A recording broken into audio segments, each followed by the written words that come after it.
അധ്യായം 12.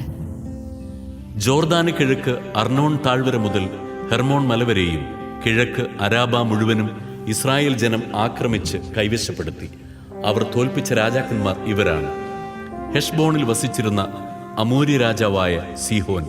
അവന്റെ രാജ്യം അർണോൺ താഴ്വരയുടെ അരികിലുള്ള അരോവേർ മുതൽ താഴ്വരയുടെ മധ്യത്തിലൂടെ അമോന്യരുടെ അതിരായ യാബോക്ക് നദി വരെ കിടക്കുന്ന ഗിലെയാദിന്റെ പകുതിയും, കിഴക്ക് അരാബ മുതൽ കിന്നരോത്ത് സമുദ്രം വരെയും, ബത്ത് ജഷിമോത്തിന് നേരെ അരാബ സമുദ്രം വരെയും, തെക്ക് പിസ്ഗായുടെ അടിവാരത്തുള്ള ഉപ്പുകടൽ വരെയും വ്യാപിച്ചിരുന്നു. അഷ്താരോത്തിലും എദ്രയിലും താമസിച്ചിരുന്ന റഫായീം കുലത്തിൽ അവശേഷിച്ചിരുന്ന ബാഷാൻ രാജാവായ ഓഗിനെയും അവർ പരാജയപ്പെടുത്തി.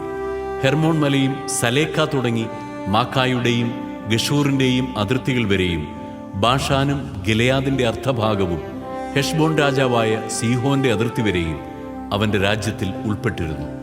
കർത്താവിന്റെ ദാസനായ മോശയും ഇസ്രായേൽ ജനവും അവരെ പരാജയപ്പെടുത്തി. മോശ അവരുടെ രാജ്യം റൂബൻ ഗാദ് ഗോത്രങ്ങൾക്കും മനാസയുടെ അർദ്ധഗോത്രത്തിനും അവകാശമായി നൽകി. ജോർദാന് പടിഞ്ഞാറ് ലബനോൻ താഴ്വരയിലുള്ള ബെൽഗാദ് മുതൽ സെയീറിലേക്കുള്ള കയറ്റത്തിലെ ഹാലാക്ക് മല വരെയുള്ള സ്ഥലത്ത് വെച്ച് ജോഷുവയും ഇസ്രായേൽ ജനവും പരാജയപ്പെടുത്തിയ രാജാക്കന്മാർ ഇവരാണ്.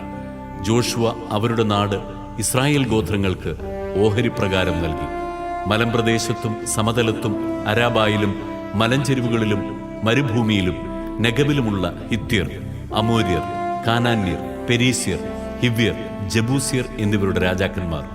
ജെറീക്കോ, ബഥേലിന് സമീപമുള്ള ആയി, Jerusalem, Hebron, Jarmuth, Lachish, Eglon, Gezer, Debir, Geder, Hormah, Arad, Libnah, Adullam, Makkedah, Bethel, Tappuah, Hepher, Aphek, Lasharon, Madon, Hazor, Shimron, Meron, Achshaph, Taanach, Megiddo, Kedesh, കാർമെലിലെ യോക് നയാം, നഫ്ദോറിലെ ദോർ, ഗലീലിയിലെ ഗോയിം, തിർസ എന്നിവിടങ്ങളിലെ രാജാക്കന്മാർ ആകെ 31 പേർ.